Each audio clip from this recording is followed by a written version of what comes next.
Bismillahirrahmanirrahim. Suratul A'la ini adalah surat yang paling disukai Nabi Shallallahu Alaihi Wasallam. Karena hampir tiap malam Nabi Shallallahu Alaihi Wasallam selalu membaca suratul A'la. Bahkan juga Nabi Shallallahu Alaihi Wasallam selalu membaca saat manusia berkumpul, seperti hari Jumat dan juga sholatul Id. Dan itu disebutkan dalam sebuah hadis, kana yutiru bisabbihisma rabbikal a'la. Beliau setiap malam ketika salat witir, maka beliau selalu membaca sabbihisma rabbikal a'la, kemudian qul ya ayyuhal kafirun dan qul huwallahu ahad. Hampir setiap malam. Bahkan dalam surah atau dalam salat Id juga Nabi Shallallahu Alaihi Wasallam sebagian besar membaca sabbihisma rabbikal a'la dan hal ataka hadithul ghasy. Bahkan Nabi Shallallahu Alaihi Wasallam juga dibiasakan membaca setiap malam itu sebelum tidur beliau membaca tasbih, karena permulaan surah Al-A'la ini dimulai dengan tasbih. Di sebelum tidur beliau minimalnya tasbih itu beliau merutinkan sampai disebutkan dalam sebuah hadis, kana la yanamu hatta yaqra al-musabbihat wa yaqulu fiha ayatun khairun min alfi ayat. Terkadang beliau sebelum tidur membaca ayat-ayat yang dimulakan dengan tasbih, seperti sabbihisma rabbikal a'la, karena padanya ada ayat yang jauh lebih baik dibandingkan 1000 ayat. Bahkan Nabi SAW juga membaca terkadang di sholat duhur, sebagaimana hadis Jabir bin Samurah radhiyallahu an, Nabi SAW yaqra'u fi dhuhri sabbihisma rabbikal a'la rawahu Muslim. Terkadang beliau dalam salat duhur juga membaca sabbihisma rabbikal a'la. Hadis ini dikeluarkan Al-Imam Muslim. Bahkan Nabi SAW ketika marah kepada Mu'adz ketika dia mengimami kaumnya membaca Al-Baqarah, kemudian ada satu jemaahnya keluar karena tidak tahan dengan lamanya Mu'adz menjadi imam, kemudian Mu'adz menyalahkan makmumnya dan mengatakan, engkau munafik. Kemudian sampailah kabar ini kepada Nabi SAW yang dimarahi Mu'adz dan mengatakan, afattanu ya Mu'adz, apakah engkau akan membuat fitnah wahai Mu'adz? Aina kunta an sabbihisma rabbikal a'la wadduha wa idas sama'un fatar. Kenapa kau tidak membaca sabbihisma rabbikal a'la saja, ataupun wadduha, ataupun idas sama'un fatar? Menunjukkan bahwa Nabi SAW juga menganjurkan membaca sabbihisma rabbikal a'la di salat Isya, karena Mu'adz ketika itu salat Isya. Baik, dan banyak lagi hadis-hadis seputar ini. Bahkan dalam hari Jumat juga Nabi SAW dikatakan membaca sabbihisma rabbikal a'la dan hal ataka hadithul ghasyah yang sudah saya sebutkan. Mungkin malam ini kita akan membahas satu ayat saja, karena memang banyak pembahasannya, tentang permulaan ayat surah Al-A'la ini bercerita tentang pentingnya sebuah tasbih.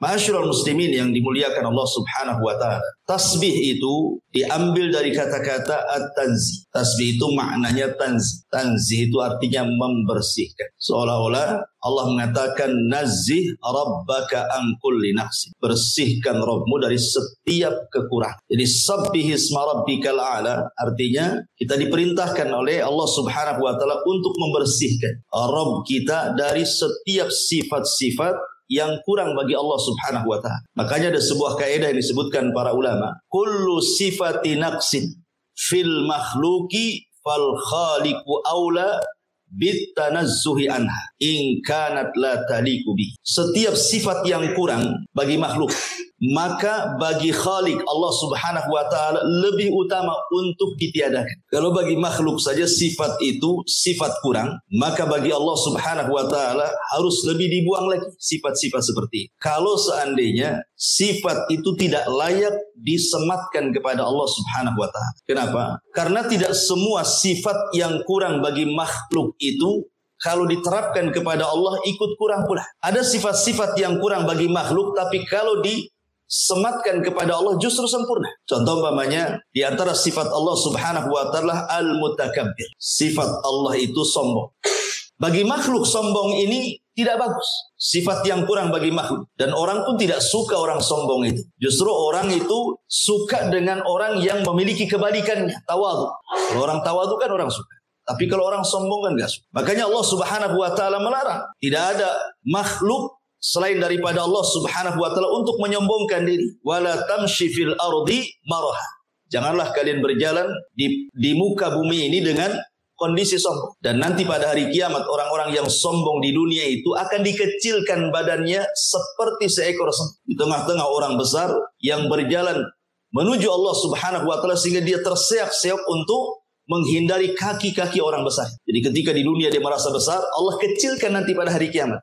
Makanya dahulu ada seorang ulama namanya Malik ibn Dinar rahimahullahu ta'ala. Tiba-tiba di hadapannya lewat jenderal perang namanya Muhallib ibnu Abi Safra. Muhallib ibn Abi Safra, seorang jenderal perang ma'ruf, dikenal. Kata Malik ibn Dinar ini, karena cara jalannya Muhallib ini seolah-olah cara jalan orang yang sombong, makanya kemudian ditegur. Ma hadha inna hadha misyatu yubghiduha Allah. Apa-apaan kau berjalan ini? Jalan seperti itu tidak disukai oleh Allah Subhanahu wa taala. Muhallib ini karena merasa jenderal, yang ngomong kepada Malik ibn Dinar, "Ala ta'rifuni?" Kamu sembarang saja ngomong kepadaku seperti itu. Tidakkah kau tahu siapa aku? Dia jenderal, satu ulama pun. Maka kata Malik ibn Dinar menasihati, bahkan aku tahu siapa dirimu dengan sebenar-benar pengenalan. Kemudian kata Muhallib mengatakan, lalu siapa aku ini? Dikiranya mungkin Malik ibn Dinar akan mengatakan, ya kau seorang jenderal, orang yang sangat dihormati dalam pasukanmu. Ternyata bukan itu kata-kata Malik ibn Dinar.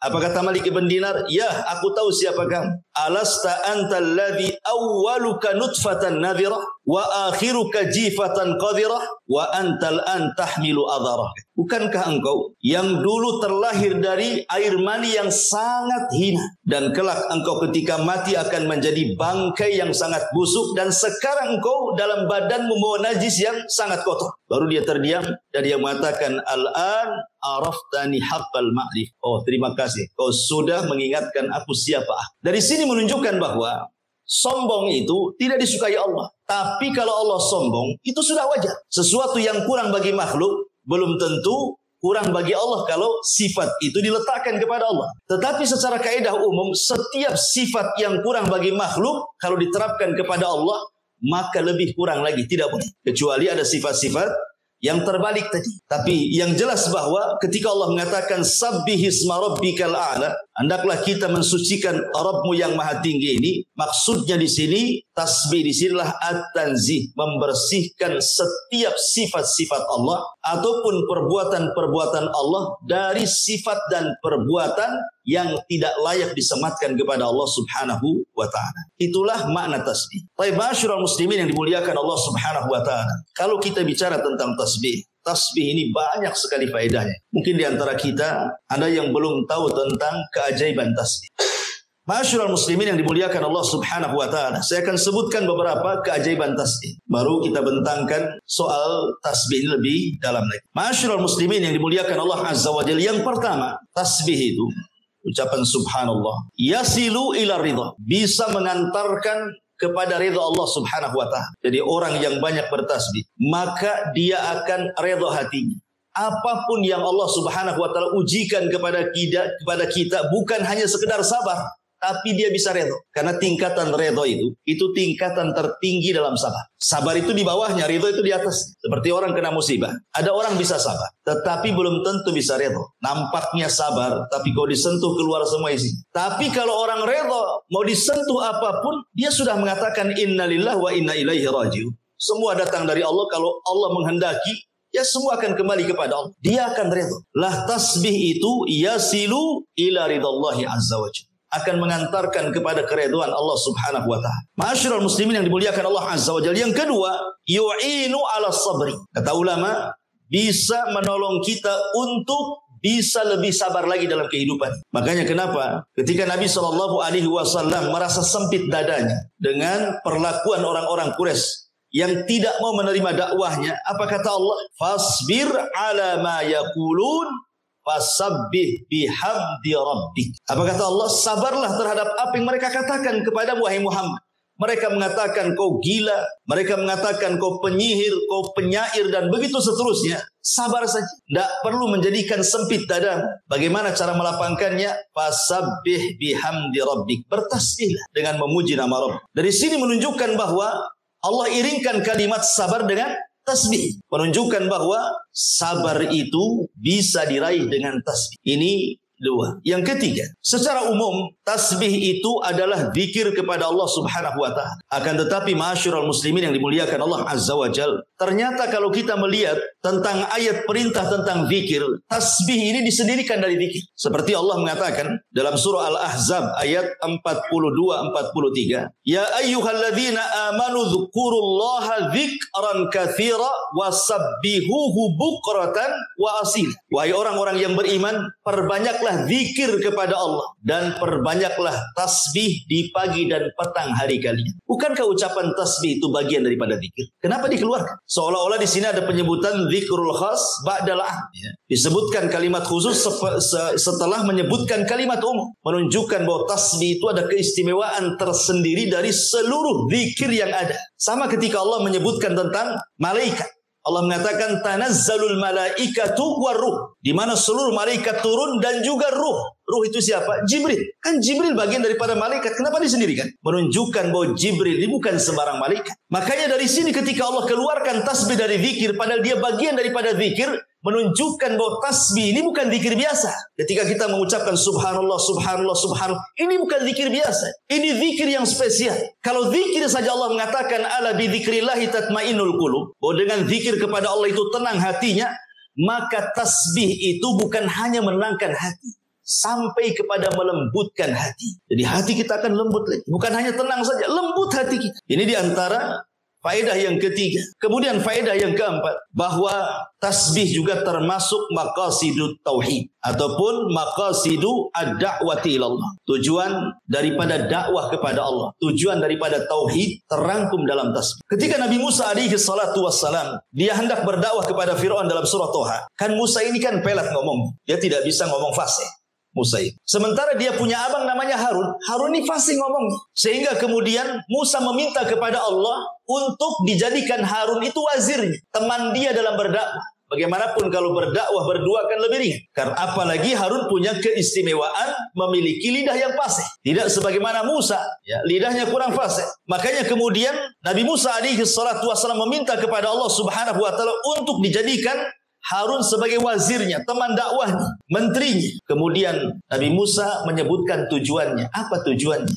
Disebutkan dalam surah Toha 33, kai nusabbihuka katsira wa nadhkuruka katsira, supaya aku bisa lebih bertasbih kepadamu ya Rabb, dan supaya aku bisa lebih mengingat dengan dimasukkannya Harun dalam dakwah. Menunjukkan bahwa alasan Musa itu supaya ketika dia menggabungkan Harun kepada dakwahnya akan lebih bisa menyukseskan dakwahnya, sehingga dia bisa banyak bertasbih kembali kepada Allah dan banyak mengingat Allah Subhanahu wa taala. Maka dari sini kata para ulama, tasbih itu termasuk maqasid at-tauhid. Kemudian yang nomor 5, tasbih ini ikhwan adalah salah satu zikir yang bisa memberatkan timbangan. Dalam sebuah hadis, Nabi SAW bersabda, kalimatani khafifatani ala lisani thaqilatani fil mizani habibatani ala rahman subhanallah wa bihamdihi subhanallah il-azim. Kata Nabi SAW, dua kalimat yang ringan di lisan. Dua kalimat yang ringan di lisan tapi berat dalam timbang. Bukan hanya itu saja, dicintai Ar-Rahman, Allah Subhanahu wa taala. Kemudian Rasul mengatakan, bacalah subhanallah wa bihamdi subhanallahil azim. Dulu pernah saya ceritakan, ada seorang syekh bercerita tentang seorang kakek. Kakek ini, dia orang awam, bukan ulama, bukan thalabatul ilmi, orang awam. Tapi dia rajin ke masjid untuk sholat. Jadi suatu hari, tiba-tiba setelah sholat wajib, dia mendekati imam. Kemudian mengatakan, ya imam, ajarkan kepadaku satu ajaran yang diajarkan Nabi kepada kita, biar aku bisa mengamalkan. Tiba-tiba imam sholat ini kaget kan itu, tapi dia teringat dengan hadis ini. Dia mengatakan, kalau begitu dengarkan Nabi SAW bersabda, kalimatani khafifatani ala lisani thaqilatani fil mizani habibatani ala rahmani subhanallah wa bihamdihi subhanallahil azim. Langsung ditangkap hadis ini, kemudian langsung dihafal sama kakek. Kemudian dia pulang. Subhanallah. Dia hanya menghafal satu hadis ini, tapi dia dakwahkan, dia amalkan, dan dia dakwahkan hadis ini kepada semua manusia yang dijumpai dia. Datang ke kondangan kawin, dia ngomong di hadapan orang, Nabi bersabda, ada dua kalimat yang ringan di lisan, berat dalam timbangan, dicintai Ar-Rahman, katakan subhanallah wa bihamdihi subhanallahil azim. Masuk ke pasar, dia ceramah di hadapan orang-orang pasar. Orang pasar, ada 2 kalimat. Ringan di lisan, berat dalam timbangan, dicintai Ar-Rahman, katakan subhanallah wa bihamdihi subhanallahil azim. Ketemu orang di jalan ngomong begitu. Pokoknya setiap ketemu orang dia sampaikan hadis. Pernah antum melakukan seperti ini? Yang ada malu. Tiba-tiba Allah takdirkan kakek ini jatuh sakit gara-gara ditabrak mobil. Masuk dia ke rumah sakit. 3 hari dia koma. Hari ketiga dia sadar. Kemudian keluarganya senang. Ketika dia sadar yang pertama dipanggil bukan keluarganya. Aina dokter? Mana dokter? Oh, dokter langsung dipanggil, sibuk tuh dokter. Kata dokter sambil pegang tangannya, iya kek saya dokter. Kata kakek ini, ya dokter, Nabi bersabda, 2 kalimat ringan di lisan, berat dalam timbangan, dicintai Ar-Rahman, katakan dok subhanallah wa bihamdihi subhanallahil azim, kemudian dia mati. Dia akhiri kematiannya dengan subhanallah wa bihamdihi subhanallahil azim. Memberatkan timbangan. Karena tasbih ini ikhwatu fiddin, sekali lagi banyak keistimewaan. Ini baru sedikit yang saya ceritakan, masih banyak. Jadi dia bisa memberatkan timbangan dan dicintai Allah Subhanahu wa taala. Ingat, kalau Allah mencintai kita, apa yang terjadi?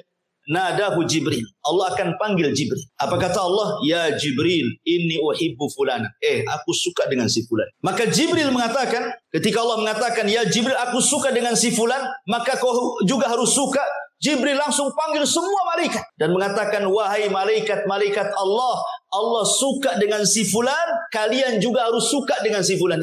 Hanya mengucapkan kalimat subhanallah wa bihamdihi subhanallahil azim. Luar biasa. Kemudian ma'asyiral muslimin yang dimuliakan Allah Azza wa Jalla, subhanallah, kalimat tasbih ini bisa menolak takdir Allah Subhanahu wa taala. Ajaib, ya. Bisa menolak takdir. Disebutkan di dalam surah Al-Anbiya ketika Allah Subhanahu wa taala bicara tentang kisah Nabi Yunus. Ketika Nabi Yunus alaihi salatu wassalam, dia lari dari kaumnya karena merasa tidak beriman dengan dakwahnya. Akhirnya dia murka, kemudian ingin mencari daerah baru. Padahal belum diizinkan Allah. Tiba-tiba dia keluar, kaumnya pula tobat. Yunus tidak tahu. Ketika dia naik kapal, tiba-tiba kemudian kapal itu entah berantah berhenti sendiri di tengah lautan, terombang-ambing ombak. Kalau seandainya beban-beban kapal tidak diturunkan, maka akan terjungkirlah kapal itu dengan bahtera. Maka semua barang-barang dijatuhkan. Rupanya masih juga berat juga. Barang sudah tidak ada, tinggal orang. Akhirnya mereka pun saling mengundi siapa yang berhak untuk mencemplungkan dirinya supaya jangan mati semua. Maka setelah diundi, rupanya yang keluar Nabi Allah Yunus. Maka orang-orang tahu siapa Yunus. Jangan kau, kan? Yang lain saja dikocok lagi, tapi Yunus lagi yang keluar. Akhirnya Yunus sudah tahu bahwa ini adalah sudah takdir dia. Maka Yunus pun kemudian menerjunkan diri, rupanya sudah dihantar ikan besar dan melahapnya. Dan Yunus pun harus tinggal di perut ikan dengan 3 kegelapan. Gelap malam, gelap perut ikan, dan gelap dasar lautan.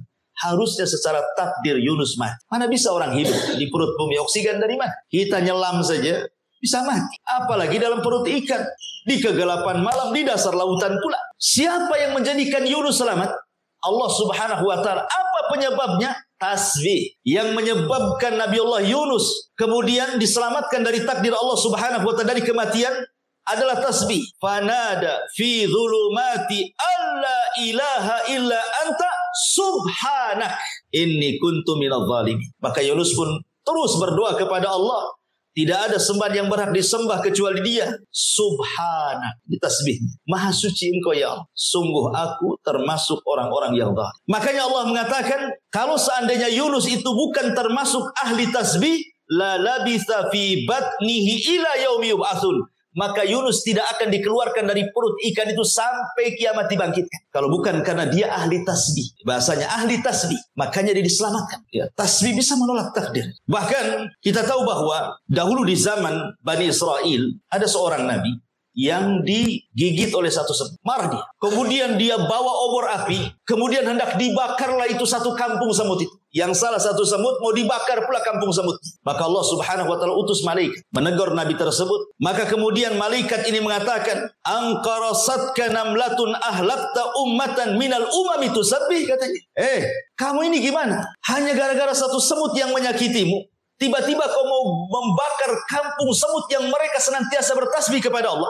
Lihat bagaimana semut bertasbih. Makanya para talabatul ilmi, seperti antum ini sedang belajar, seluruh hewan-hewan lautan yang ada di perut lautan dan semua hewan-hewan semut yang ada di dalam lubangnya, mereka memintakan ampun kepada Allah Subhanahu wa taala untuk kehadiran kita di majelis taklim karena mereka umat yang bertasbih. Ma'asyiral muslimin yang dimuliakan Allah Azza wa Jalla. Kemudian juga di antara faedah tasbih adalah bisa senantiasa mengingatkan kita kepada Allah Subhanahu wa taala. Karena mengingat Allah Subhanahu wa taala itu sangat penting, ikhwan. Karena sampai saja kemudian kita tidak ingat Allah Subhanahu wa taala, ini bahaya. Disebutkan dalam sebuah hadis yang luar biasa bahwa ketika seseorang itu mengucapkan subhanallah subhanallah, maka kalimat zikir itu akan berputar-putar mengelilingi arsy. Dan disebutkan dalam hadis Nuaim ibn Bashir, Rasulullah SAW bersabda, "Inna mimma tadhkuruna min jalalillahi at-tasbiha wa takbira wa tahlila wa tahmida." Sesungguhnya kalimat-kalimat zikir yang kalian lafadkan dari keagungan Allah, baik berupa tasbih subhanallah, baik berupa takbir Allahu akbar, baik berupa tahlil la ilaha illallah, baik berupa tahmid alhamdulillah. Apa kata Nabi SAW? Tidaklah orang mengucapkan kalimat itu, tidaklah seseorang di antara kalian suka bila ada amalan-amalan yang senantiasa disebutkan di sisi Allah Subhanahu wa taala, maka kalimat tasbih, kemudian takbir, kemudian tahlil, kemudian tahmid, mereka akan berputar-putar haulal arsy lahunna zawi kadawawi nahl. Kata Nabi SAW, maka kalimat itu akan berputar-putar mengelilingi arsy Allah, dan kalimat-kalimat zikir tersebut mengeluarkan suara seperti suara lebah, menyebut-nyebut nama orang yang sedang menyebut-nyebut nama Allah di sisi. Jadi kita diingatkan terus dengan Allah dengan zikir itu. Jadi kalimat itu akan berkeliling-keliling. Kalau antum baca subhanallah, maka kalimat ini akan naik ke langit. Kalau antum membaca alhamdulillah la ilaha illallah, kalimat-kalimat ini akan berputar-putar di arsy. Kemudian akan menyebut-nyebut nama orang yang sedang berzikir di hadapan Allah, mengingatkan kita kepada Allah. Bahkan yang lebih hebat lagi, kalau antum memperbanyak tasbih, satu kalimat tasbih itu seolah-olah antum telah berinfak dengan gunung emas. Disebutkan hadis yang sahih yang dikeluarkan oleh Imam At-Tabrani dari sahihkan oleh Syekh Nasiruddin Al-Albani rahimahullahu taala, "Man halahul lailu an yukabidahu au bakhila bil mali an yunfiqahu au jabuna anil adwi an yuqatilahu falyukthir min subhanallah wa bihamdihi fa innaha ahabbu ilallah min jabali dhahabin yunfikuhu fi sabilillahi azza wa jalla." Lihat kata Rasul, siapa yang dicegah oleh istirahat malamnya sehingga dia tidak bisa sholat malam, atau kebakhilannya sehingga dia tidak mau berinfak, atau ketakutannya sehingga dia tidak mau berjihad perang, maka hendaklah perbanyak ucapkan subhanallah wa bihamdi. Maha suci Allah dan dengan segala pujian milik Allah, karena yang demikian itu lebih disukai Allah dari gunung emas yang engkau infakkan di jalan Allah. Kalau kita membaca subhanallah, subhanallah, kata Rasul, itu lebih baik daripada gunung emas yang kau infakkan di jalan Allah. Kalimat tasbih. Dan siapa juga yang punya gunung emas? Kalaupun antum dapat gunung emas sudah rebutan. Taruhlah kemudian antum punya gunung emas kemudian diinfakkan, itu tidak lebih baik dibandingkan antum memperbanyak tasbih. Bahkan tidak ada satupun doa orang yang memperbanyak tasbih kecuali dikabulkan. Di zaman Imam Ahmad ini ketika dia keluar dari penjara, sudah tua, ya kan? Karena dia kan bolak-balik masuk penjara, Imam. Jadi dia ingin mengunjungi satu kawannya, tapi tempatnya nun jauh di sana. Dia harus mengadakan safar. Maka dia pun kemudian mengambil bekalnya, sudah tua, tapi Imam Ahmad pun diberikan kekuatan fisik. Walaupun sudah tua itu diberikan kekuatan fisik. Dia berjalan, ingin berkunjung kepada teman. Dan ingat, itu sebuah amal soleh. Kalau antum berkunjung kepada kawan, tidak ada niat kecuali silaturahim. Bukan karena bisnis. Bukan karena ingin pinjam uang apalagi. Enggak. Ya betul-betul kita ingin berkunjung lillah. Maka 70.000 malaikat akan mengiringi antum dari belakang. Makanya Imam Ahmad ini ingin mengunjungi saudaranya, kawannya. Lillahi ta'ala, karena Allah takdirkan di tengah jalan. Dia pun kemudian kemalaman. Dia harus menginap. Terpaksalah dia mencari masjid untuk menginap kan itu. Penginapan zaman dulu ya masjid, mau kemana? Rupanya ada teras masjid, dia tidur di situ. Rupanya penjaga masjid ini mencurigai. Imam Ahmad itu imam dunia terkenal. Tapi terkenal karyanya. Terkadang karyanya dikenal, orangnya tidak tahu. Sehingga dikira itu bukan siapa-siapa, sama takmir masjidnya diusir. Tidak boleh tidur di situ. Terpaksalah Imam Ahmad mencari pohon, kemudian tidur di bawah pohon. Rupanya depan masjid itu ada khobbaz. Khobbaz itu artinya tukang roti, penjual roti, anak muda. Jadi kasihan kok ada kakek-kakek di situ tidur di bawah pohon, ditawarkanlah bagaimana kalau dia nginap di rumah. Diajaklah Imam Ahmad dengan senang hati. Sudah tua. Kemudian dia melihat Khobaz itu, tukang roti itu. Imam Ahmad takjub, kenapa? Sambil kerja itu, lisannya tidak pernah berhenti untuk mengucapkan subhanallah, astagfirullah, subhanallah, astagfirullah. Pokoknya tasbih dan istighfar itu tidak lepas dari lisan. Kita saja kalau kita zikir terus-terusan kan capek juga kan itu. Antum baca subhanallah, subhanallah, berapa jam antum sanggup? Lidah pun dah kering. Pasti ada berhentinya kan? Ini tidak. Mulai dari kerja sampai subuh, lisannya terus ngomong. Imam Ahmad nih heran. Kok bisa dia berzikir seperti itu? Sampai tidak tidur Imam Ahmad itu karena takjub dengan anak muda itu. Akhirnya ditanyalah sama Imam Ahmad itu. Bagaimana kau bisa melakukan itu? Apa kata anak muda ini? Karena sudah terbiasa wahai Imam. Setiap hari aku sudah melakukan seperti ini. Jadi zikir itu sudah jadi kebiasaan dia. Orang kalau sudah biasa kan nggak akan capek kan itu. Udah biasa dia mengucapkan subhanallah, astagfirullah, subhanallah. Udah biasa. Imam Ahmad mengatakan, anak muda kan tidak tahu kalau itu Imam Ahmad. Imam Ahmad mengatakan, apa barokah zikir dengan memperbanyak tasbih dan istighfar? Apa manfaatnya? Maka anak muda ini mengatakan, demi Allah, tidaklah aku berdoa kepada Allah Subhanahu wa taala kecuali diijabah, kecuali satu doa yang belum diijabah. Semua doa yang kupanjatkan semua dikabulkan Allah, kecuali satu, kata Imam Ahmad. Heran, apa yang satu itu? Maka anak muda ini mengatakan, begini wahai fulan, wahai bapak tua, sesungguhnya aku sangat mencintai seorang alim min ulama'i dunia. Dia sedang dipenjara sekarang. Aku sangat takjub dengan karya-karyanya. Aku ingin belajar kepadanya, tapi karena kesibukanku aku tidak bisa menjumpai dia. Jadi Imam Ahmad heran, siapa orang yang kau jadikan panutan itu sehingga kau menjadi ahli ibadah seperti ini kan? Anak muda ini mengatakan namanya Ahmad ibn Hanbal. Rupanya di situ Ibu. Kata Imam, demi Allah, doamu sudah dikabulkan Allah Subhanahu wa taala. Aku adalah Ahmad ibn Hanbal. Itulah buah barokahnya dengan memperbanyak zikir kepada Allah kan. Cita-citanya dikabulkan oleh Allah Subhanahu wa taala. Jadi kalau antum punya cita-cita belum dikabulkan, perbanyak zikir, perbanyak tasbih, istighfar, tahlil, tahmid. Insya Allah, siapa yang ingat Allah, maka Allah ingat kita. Siapa yang lupa dengan Allah, Allah pun lupa dengan kita. Udzukurullaha yadhkurukum. Ingatlah Allah, Allah ingat kalian. Masyarul muslimin yang dimuliakan Allah Azza wa Jalla. Kemudian juga di antara faedah tasbih adalah mukaffiratul dzunub, bisa menggugurkan dosa. Kita ini setiap hari ikhwan, dengan adanya medsos di depan saya ini, setiap hari antum berdosa mata. Setiap hari. Entah berapa kali mata antum memandang aurat itu di handphone itu. Baik di YouTube, baik di IG, baik di Facebook kan gitu ya. Terkadang baik di TikTok. Ada yang men-TikTok kan. Kita sering niatnya itu tujuannya mungkin dengar berita. Entah kenapa tiba-tiba nampak pula ada gambar-gambar sur gitu kan. Beritanya ditinggalkan, itu pula yang ditengok. Boleh jadi tidak ditengok, tapi sekilas pandang. Itu dosa kecil. Tapi kalau setiap hari kan bisa besar. Karena tidak ada dosa kecil yang ditumpukan kecuali jadi besar. Dan tidak ada dosa besar kalau antum digempur dengan istighfar kan begitu. Kata Nabi SAW, man qala subhanallah wa bihamdi mi'ata marratin hutat khotoyahu wa in kanat mithla zabadil bahri wa fi riwayatin aksar min zabadil bahr. Siapa yang mengucapkan subhanallah wa bihamdihi 100 kali dalam sehari, maka Allah Subhanahu wa taala akan hapuskan dosa-dosanya, walaupun dosa antum itu sebanyak buih di lautan atau lebih banyak daripada buih di lautan. Berbiasa. Siapa yang bisa menghitung buih lautan? Tidak ada yang bisa menghitung buih lautan.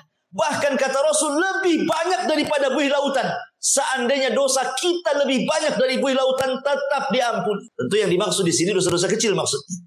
Bukan dosa-dosa besar, karena dosa besar harus dengan taubatan nasuha. Tapi kan setiap hari kita memandang aurat.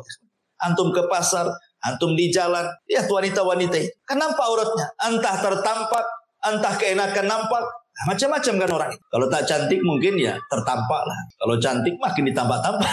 Gitu ya kan.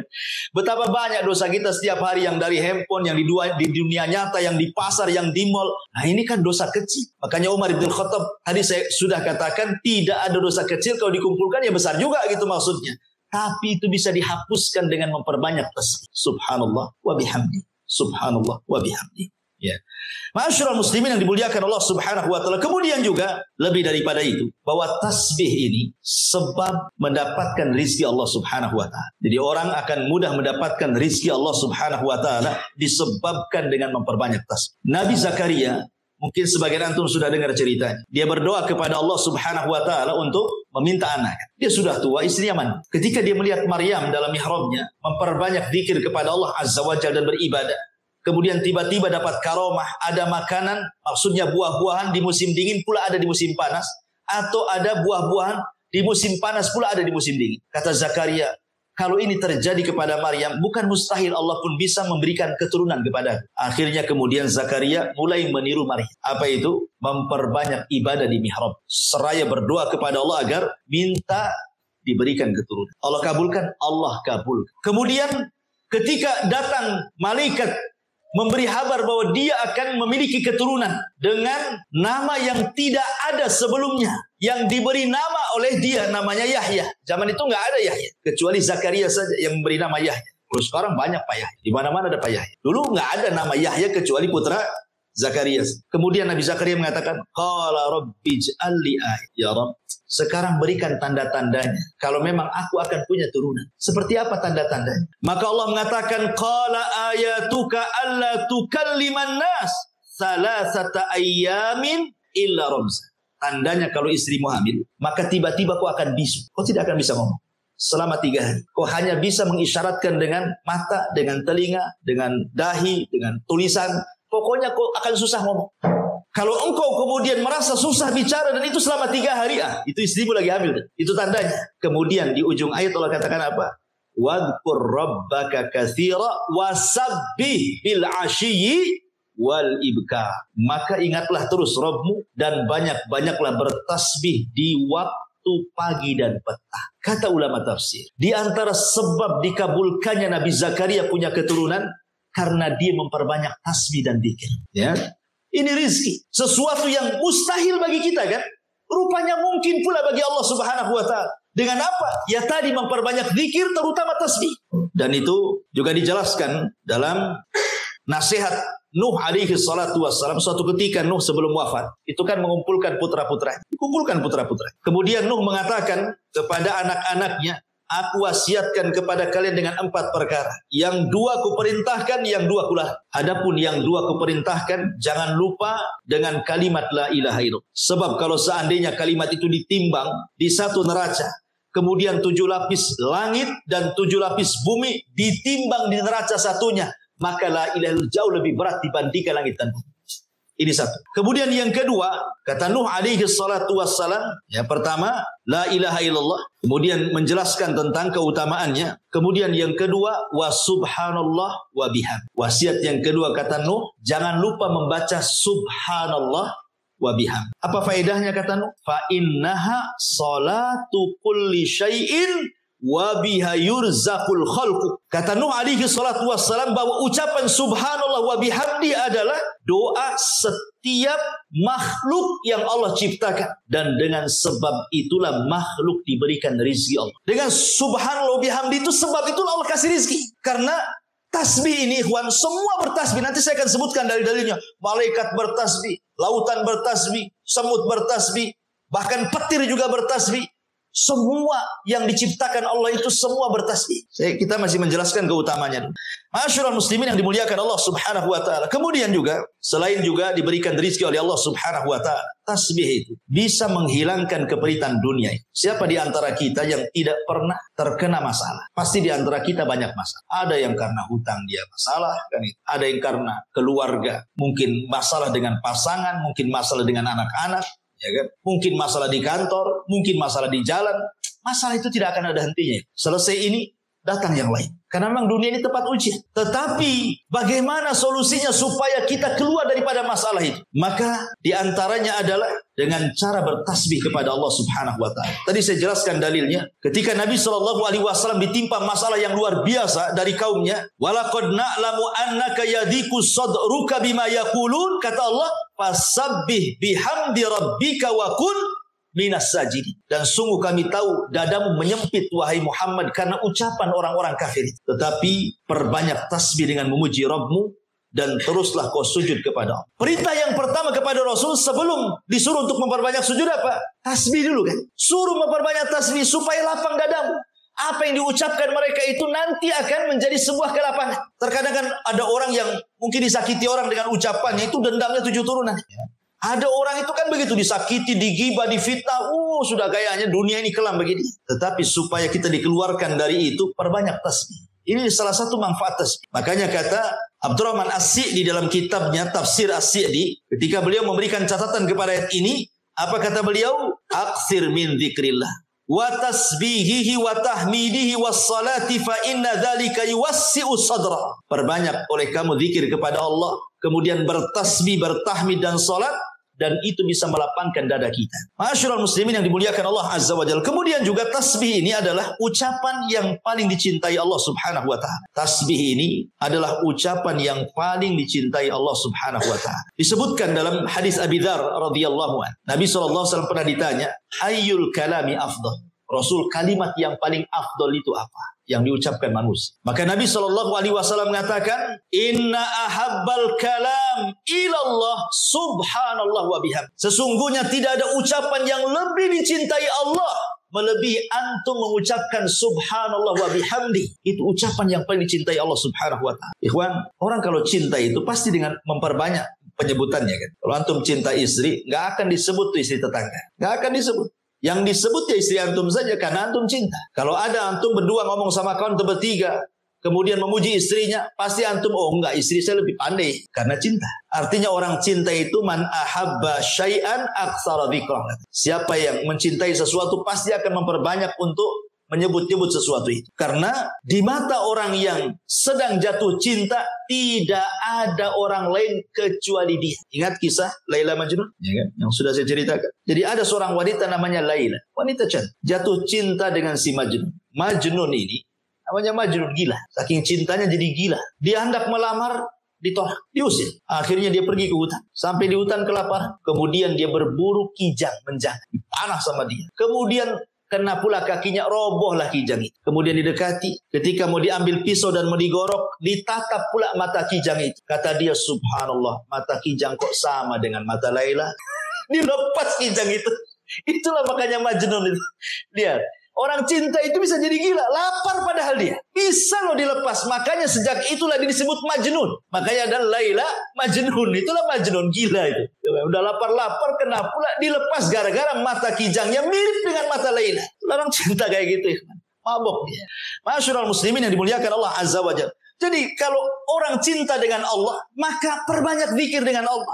Dan tidak ada kalimat yang paling dicintai Allah kecuali subhanallah wa bihamdi, kata Rasulullah. Inna ahabbal kalam ilallahi subhanallah wa bihamdi, kata Rasulullah. Sesungguhnya tidak ada kalimat yang paling dicintai Allah kecuali subhanallah wa bihamdi. Ma'asyiral muslimin yang dimuliakan Allah Subhanahu wa taala. Kemudian juga di antara keistimewaan tasbih adalah tasbih ini adalah kalimat yang khairun minad dunya wa ma fiha.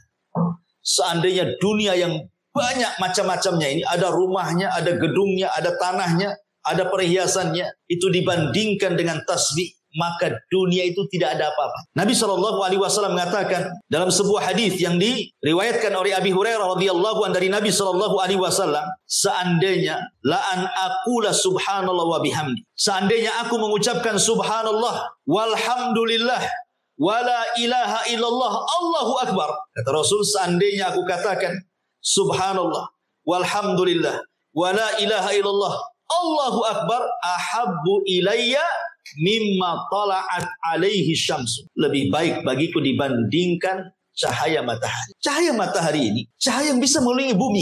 Kalau tidak ada matahari, apa gunanya dunia? Gelap. Ya kan? Untuk apa dunia itu? PLN mana yang bisa kemudian menerangi bumi 24 jam kalau tidak ada matahari? Artinya di sini kinayah bahwa ucapan tasbih itu lebih baik dibandingkan dunia dan isi. Karena Rasul mengibaratkan lebih baik dibandingkan matahari terbit dari mulai terbit sampai terbenam. Kemudian juga di antara keutamaan tasbih adalah tasbih itu simatu ahlil iman. Itu ciri orang yang beriman kepada Allah Subhanahu wa taala sebagaimana disebutkan dalam surah Nur ayat 36-37. Fi buyutin adinallah an turfa wa yudhkar fiha ismuhu yusabbihu lahu fiha bil ghudwi wal asal. Di rumah-rumah yang Allah izinkan untuk diangkat, maksudnya di masjid-masjid, diizinkan oleh Allah untuk diangkat namanya. Kemudian disebut-sebut namanya dengan cara zikir yusabbihu lahu fiha bil ghudwi wal asr. Maka orang-orang yang beriman senantiasa mereka bertasbih di pagi dan petang hari mereka. Menunjukkan bahwa tasbih, orang yang mempunyai tasbih itu bagian daripada simatu ahlil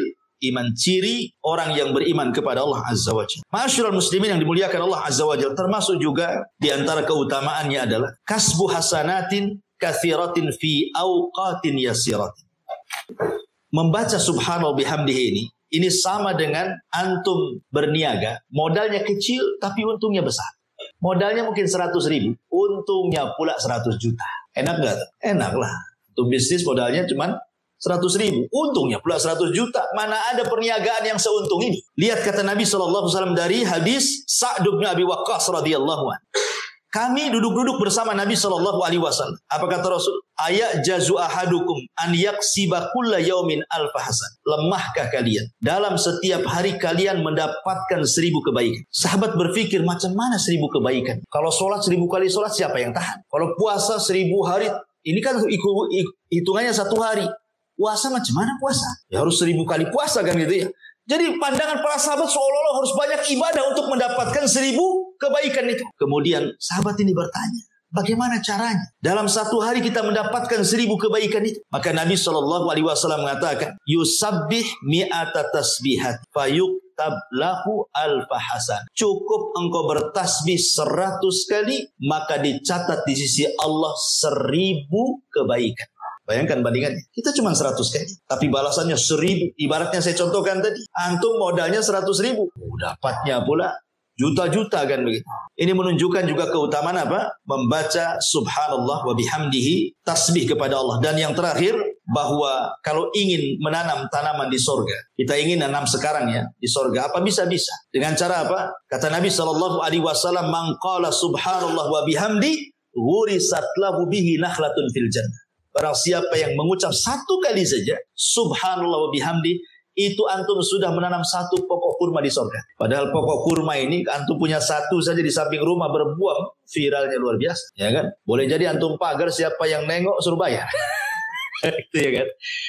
Itu 1 pokok kurma berbuah lagi. Ini kurma sorga, jangan dibandingkan dengan kurma dunia. Jadi kalau kita ingin bercocok ladang di sorga itu, perbanyak zikir. Karena itu girasnya. Cara menanamnya itu dengan cara zikir. Kita akan diberikan tanaman macam-macam tuh ya, di sorga kelak. Dan semua bermanfaat bagi kita. Ma'asyiral muslimin yang dimuliakan Allah Azza wa Jalla, ini di antara keutamaan tasbih. Tasbih ini juga diajarkan oleh Nabi SAW dalam beberapa tempat yang harus kita baca. Seperti contohnya dalam solat saja. Dalam iftitah solat itu ada juga lafaz yang diajarkan Nabi SAW, subhanakallahumma wa bihamdika wa tabarakasmuka wa ta'ala jadduka wa la ilaha ghairuka. Itu salah satu juga doa iftitah kan. Selain Allahumma ba'id baini wa baina khotoyaya, wajjahtu wajhali alladzi fataras samawati wal ardh, atau yang lainnya. Lah salah satunya adalah subhanakallahumma wa bihamdika wa tabarakasmuka wa ta'ala jadduka wa la ilaha ghairuka. Di sini Allah memulai, Rasul mengajarkan dengan membacakan 1 tasbih di permulaannya. Subhanakallahumma, Maha suci engkau ya Allah. Kemudian juga dibaca ketika inda qiraati ayatin fiha tanzihullah. Bahkan disunahkan kalau ada orang membaca Al-Quran, umpamanya sabbihisma rabbikal a'la ini ya. Ada orang baca di samping kita sabbihisma rabbikal a'la, maka Rasul menyunahkan apa? Subhanallah. Jadi kalau ada orang baca di samping kita, baca Quran ya, pas yang dibaca itu ayat tasbih, kita juga menjawab dengan subhanallah, Maha suci engkau ya. Kemudian juga tasbih juga digunakan dalam sholat itu ketika kesalahan imam. Apabila imam salah kan, maka bagi laki-laki membaca tasbih, bagi perempuan cukup dengan tepukan tangan seperti ini, ya kan? Tapi kalau laki-laki subhanallah. Kemudian juga ruku dan sujud jelas. Dalam ruku subhana rabbiyal azim, dalam sujud subhana rabbiyal a'la. Kemudian juga Nabi SAW bertasbih setiap selesai sholat. Di antara zikir-zikir yang diajarkan, bertasbih 33 kali kan? Bertahmid 33 kali, kemudian takbir 33 kali digenapkan dengan la ilaha jadi 100. Jadi tasbih juga dibaca dalam rangka zikir setelah sholat. Kemudian juga tasbih kita baca ketika kita mendengar suara petir. Kalau ada kilat, ada petir, hujan lebat gitu ya. Kemudian nampak kilat, kemudian ada petir yang menyambar gitu, menggelegar, maka disunahkan membaca apa? Kemudian juga ketika takjub, ya, ketika takjub juga sama. Ketika takjub antum melihat pamannya ada antum jalan kemana gitu, nengok pemandangan kok indah sekali, maka antum disunahkan mengucapkan subhanallah. Kemudian juga ketika ditunjukkan kepadanya azamatullah, keagungan Allah Subhanahu wa taala. Wah, ada anak ini cerdas sekali, padahal masih kecil, hafal Quran, ya kan? Luar biasa, ini kan keagungan Allah namanya kan. Kita katakan subhanallah, anak ini kok bisa seperti ini. Ya, ini juga disunahkan membaca subhanallah. Termasuk juga subhanallah dibaca ketika sebelum tidur. Berapa kali? 33 kali. Sebagaimana nasihat Nabi SAW kepada Ali radhiyallahu dan Fatimah kan. Ketika Fatimah meminta pembantu kepada Nabi SAW, ketika itu Rasul kan baru pulang dari perang, dapat pula tawanan budak. Lah Fatimah ingin minta satu, karena dia lelah. Dia cari kayu sendiri, dia masak sendiri. Pokoknya lelah, anak pula banyak gitu ya. Dia ingin pembantu. Tapi Rasul mengatakan, wahai Fatimah, wahai Ali, maukah ku ajarkan beberapa kalimat baca sebelum tidurmu, itu lebih baik daripada pembantu. Kemudian kata Rasul, tasbihlah 33 kali, tahmidlah 33 kali, takbirlah 34 kali, baru kau tidur. Itu lebih baik dibandingkan engkau mendapatkan pembantu. Nah, coba antum praktekkan ke istri. Kalau istri antum kelelahan, bang, cari pembantu. Sini. Nabi ngomong ada kalimat lebih baik dibandingkan pembantu. Milih mana? Kira-kira milih mana? Milih dua-duanya banget.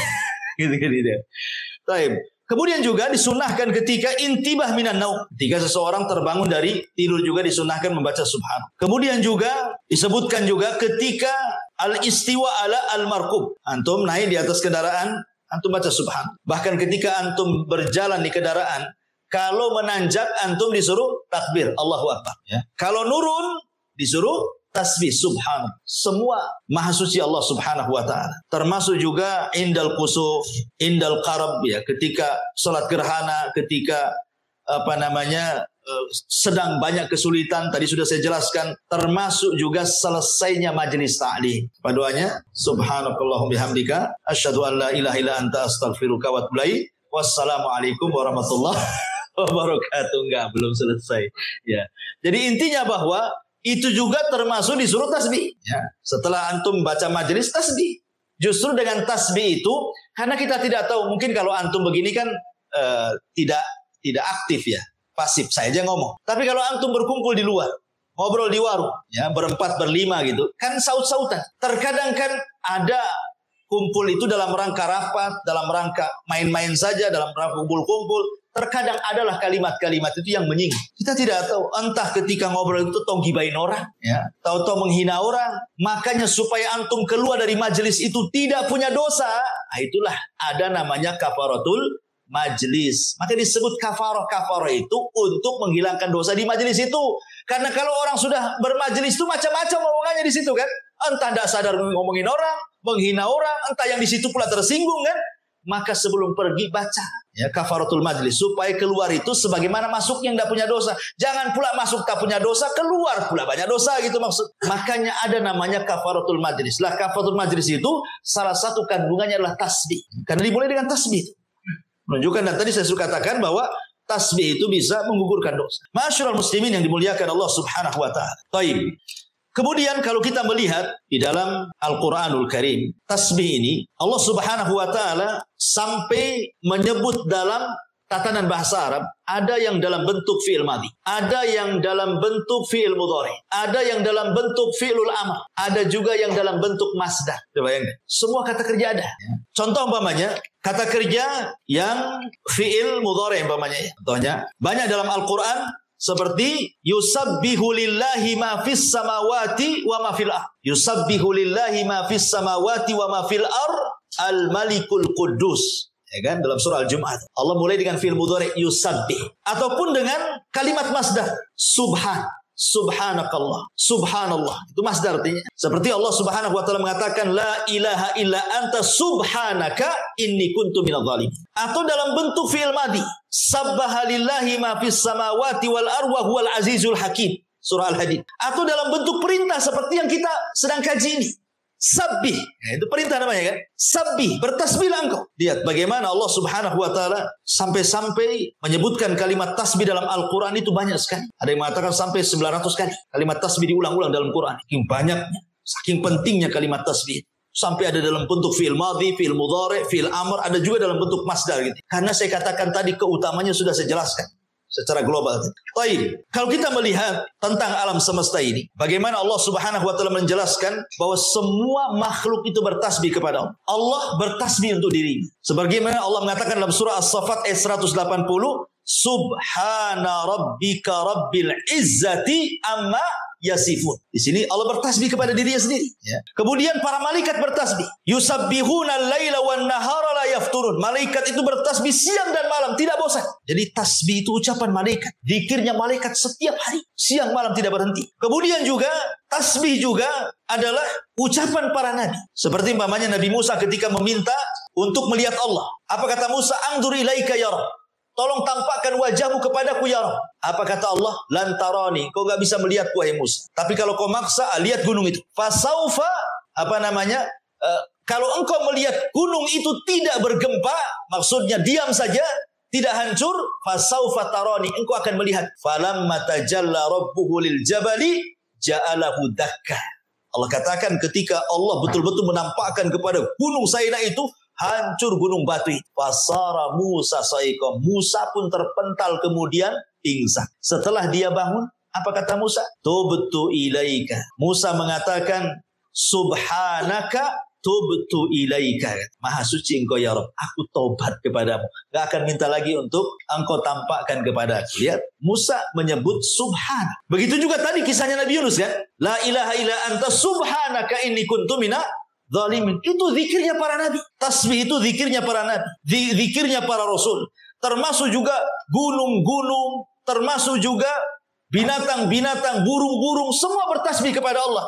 Dan itu Allah mengatakan, wasakharna ma'a Daud al-jibala yusabbihna wat-tayra. Dan kami tundukkan kepada Daud gunung-gunung yang bertasbih dan juga burung-burung yang bertasbih. Kemudian juga Allah Subhanahu wa taala menjelaskan tentang tasbihnya ar-ra'du, petir kilat itu bertasbih. Wa yusabbihu ar-ra'du bihamdi, dan petir itu bertasbih kepada Allah dengan senantiasa memujinya. Bahkan penduduk sorga juga bertasbih. Da'wahum fiha subhanakallahum. Ini penduduk sorga mengatakan subhanakallahum, bertasbih. Termasuk juga semua yang diciptakan Allah bertasbih. Dan itu Allah mengatakan sabbaha lillahi ma fis samawati wa ma fil ard. Semua yang ada di langit, semua yang ada di bumi bertasbih. Kalau orang senantiasa bertasbih, orang itu tidak mungkin melakukan kemaksiatan. Bumi yang kita pijak bertasbih. Kita pula di atas bumi bertasbih. Jadi kalau seandainya Allah perdengarkan nih, semua makhluk itu, ayam sedang bertasbih, kemudian kodok sedang bertasbih, kambing bertasbih, peliharaan antum lah, kucing-kucing itu bertasbih, maka antum akan dengar suara mereka membacakan subhanallah. Kalau diperdengarkan itu. Karena secara umum Allah Subhanahu wa taala mengatakan wa im min kulli syai'in illa yusabbihuna bihamdi walakin la tafqahuna tasbihahu. Segala sesuatu itu bertasbih, tapi kau tak paham tasbih mereka, kata Allah. Jadi semua makhluk ini bertasbih, menunjukkan bahwa tasbih ini luar biasa. Baik, kita masuk pada pembahasan. Ini tadi mukadimah ya. Tapi kita sudah ngantuk. ini pembahasannya di sini. Ya. Jadi kalimat tasbih itu, apa yang ditasbih, apa yang ditanzi, apa yang dibersihkan sebenarnya? Membersihkan Allah dari apa? Sehingga demikian hebatnya kalimat tasbih itu. Apa yang dibersihkan dari Allah Subhanahu wa taala? Pertama, secara bahasa, tasbih itu diambil dari as-sabhu. Sabhu itu antum pernah dengar bahasa as-sibahah. Kalau orang berenang, dalam bahasa Arab disebut sibahah. Itu renang. Jadi sabhu itu artinya taharruk, gerak. Kalau disebut sabbaha fil ma, artinya dia sedang renang. Kalau sabbaha fil hawa, artinya dia sedang terbang.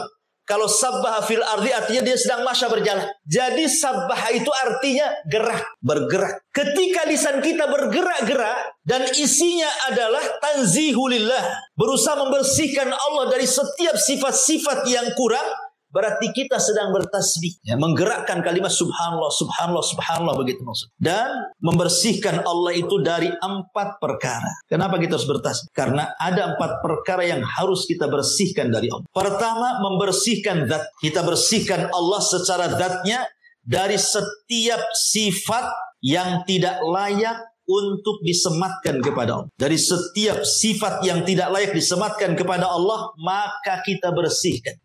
Ini satu. Yang kedua, kita bersihkan baik secara zatnya, yaitu zatnya ya. Kemudian yang kedua sifatnya. Kemudian yang ketiga nama-namanya. Dari apa? Jangan sampai kita memberi nama yang bukan nama Allah. Nanti kalau antum berdoa nggak akan dikabulkan. Seperti antum mau perlu dengan saya. Nama saya kan Abu Humair. Antum panggil pula Abu Hurairah. Abu Hurairah. Saya nggak akan nama saya bukan Abu Hurairah. Nama saya Abu Humair. Kan itu. Itu manusia kalau dipanggil bukan namanya aja nggak nengok. Sekarang antum manggil-manggil Allah, antum salah manggil, maka ini akan bermasalah. Karena nama-nama Allah itu tauqifiyah, ikhwan terima jadi. Nama Allah itu sudah baku. Yang 99 nama itu sudah baku. Bukan berarti kemudian cuma 99 nama. Ini yang kita ketahui 99 nama itu. Nama Allah itu banyak, hanya Allah yang tahu. Tetapi nama Allah itu baku sifatnya, tidak bisa dirubah. Ya. Tidak bisa dirubah. Sehingga ketika baku dan tidak bisa dirubah, berarti jangan salah sebut, gitu maksud. Kalau antum salah sebut, nanti salah manggil. Kalau antum salah manggil, nggak akan dikabulkan doanya. Maka bersihkan nama-nama Allah dari salah sebut dari namanya. Makanya penting itu menghafal Asmaul Husna supaya jangan salah sebut. Ya kan? Kemudian yang keempat, kita bersihkan dari perbuatan. Berarti ada 4. Kita membersihkan Allah dari zatnya. Jangan sampai disamakan dengan berhala-berhala selain daripada Allah. Yang kita lihat berhala-berhala selain daripada Allah itu karena mereka bisa dilihat. Akhirnya bisa berkomentar kan. Ada orang nih nyembah berhala dari batu dan dipahat. Karena nampak oleh kita, terkadang adalah komentar dari kita itu. Matanya agak ini pahatannya kurang bagus. Mesti kan ada kritikan kan. Kalau nampak kan, wujud berhalanya itu nampak, pasti banyak kritikan. Lah Allah itu tidak bisa dilihat, makanya tidak bisa dikritik. Gimana cara mengkritiknya?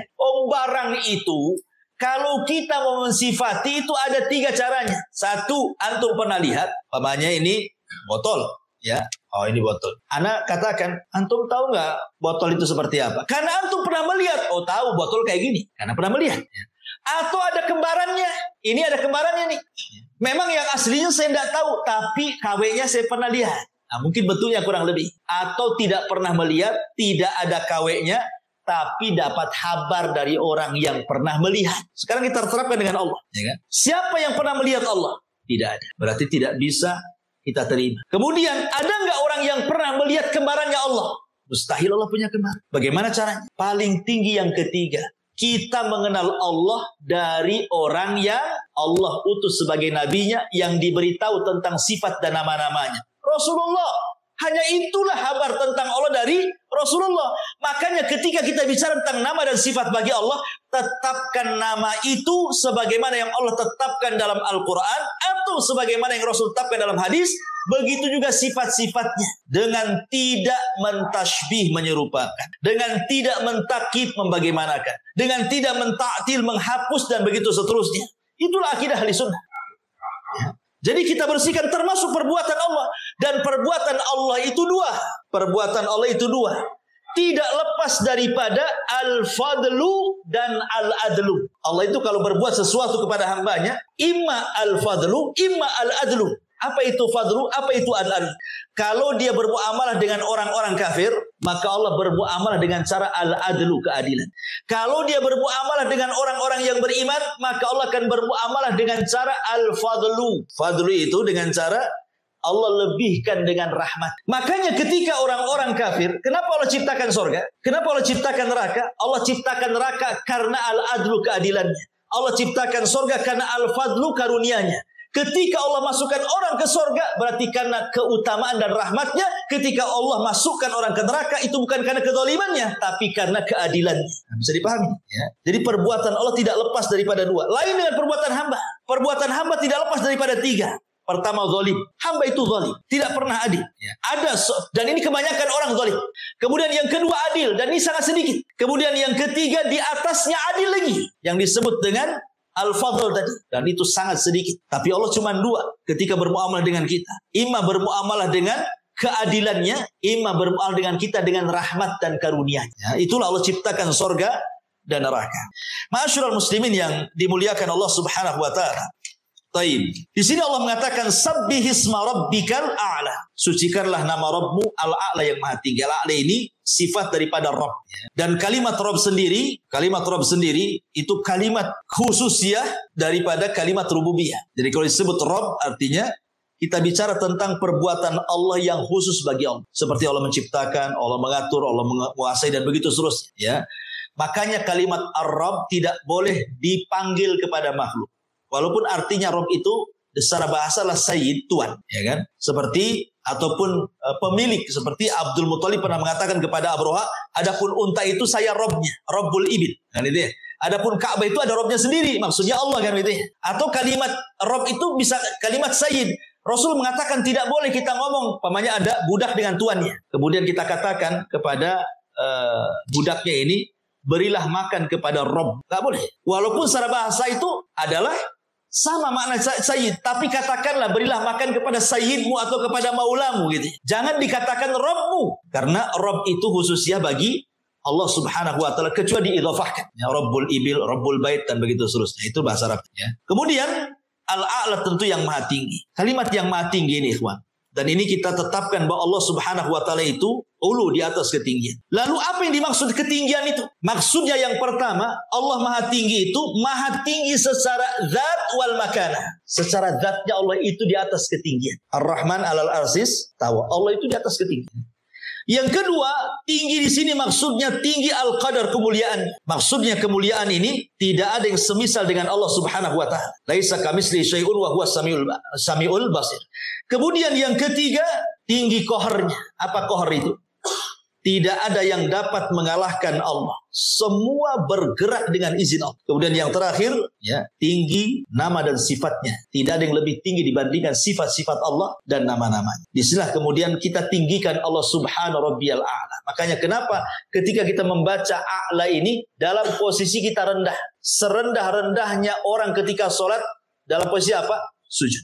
Ya. Apa yang dibaca? Tidak Subhanahu Rabbiyal A'la, tapi Subhanahu Rabbiyal A'la. Bahwa kita ini rendah, Allah itu tinggi. Dalam posisi kita serendah-rendahnya dalam posisi sujud, kita katakan Rabbiyal A'la. Ya. Ada orang yang mengingkari bahwa Allah itu tidak di atas. Kelompok Jahmiyah sampai mengganti lafaz Subhana Rabbiyal A'la menjadi Subhana Rabbiyal Asfal. Saya lupa namanya. Ada yang mengatakan Jahmi bin Safwan, seorang tokoh Jahmiyah. Ketika dia sujud, dia tidak mau mengatakan Subhana Rabbiyal A'la. Dia ganti Subhana Rabbiyal Asfal. A'la itu tinggi, asfal itu rendah.